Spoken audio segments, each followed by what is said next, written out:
Meantime, this weekend, President Trump is turning up the pressure as he calls for larger direct payments to Americans. In a tweet, he says, why would politicians not want to give people $2,000 rather than only $600? It wasn't our fault. It was China. Give our people that money. We bring in talk radio host, the voice of Indianapolis, Tony Katz. Good to see you, my friend. Where's all this money coming from?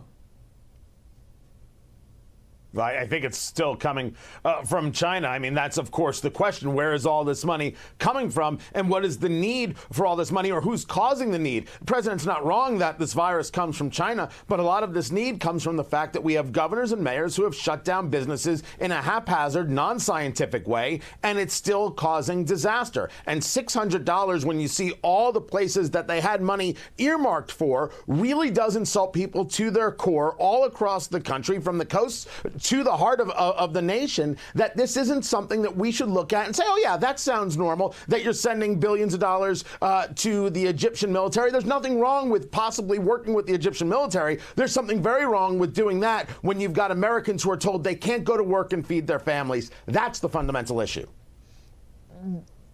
Back in college, I had a great professor who talked about the production seesaw in television. There's what you can do and what you want to do. And when the two get too far out of whack, things start to fall apart. Is that what we're at here?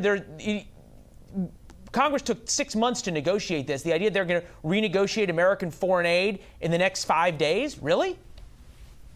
Oh, no. Congress did not take 6 months to negotiate this. It took finally an election to happen for Nancy Pelosi to be willing to have the conversation, because she didn't want to give any type of political win to President Trump. If anybody's having an issue really understanding this story, remember that we could have helped Americans months ago, but Nancy Pelosi refused, and Dick Durbin of Illinois refused, Tony, and Chuck Schumer, the Senate Minority Leader, refused. There may be the political facts on the ground, and then there is the optics. If the president is putting Republicans in the Senate in the position of saying no, which it seems as though many of them are, which is why, and for that matter, Republicans in the House, because it did not pass by unanimous consent on Christmas Eve, that's a tricky place for Republicans, isn't it? Well, the idea that President Trump has put Republicans in a tricky spot before isn't anything new. Okay, it's fair. Hold on, let's get to this point. Saying what? Speaking of a tricky place, you've got Republicans on the trail in Georgia. Take a listen to Kelly Loeffler.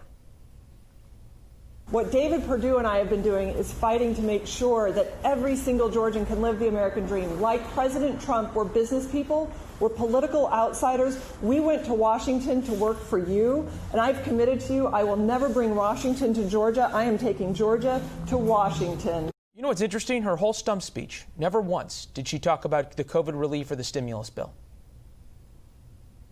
You know, if you take a look at the person who ran against her for that special election, Doug Collins, he also voted for the relief. And there has been nobody who's been a more vocal proponent and supporter of President Trump than Doug Collins. Georgians, of course, are paying attention to this. And, of course, there's a conversation about what this does to the runoff election. But the idea that this one story is playing big in that election or will determine that election, that's not true. Even if you look at the Atlanta Journal-Constitution, there's only one real story about this, and it's not even a headline story. WSB, a radio station that I fill in on from time to time, 95.5 FM, they're not talking about this story. This is much more a Beltway concoction than it is real life.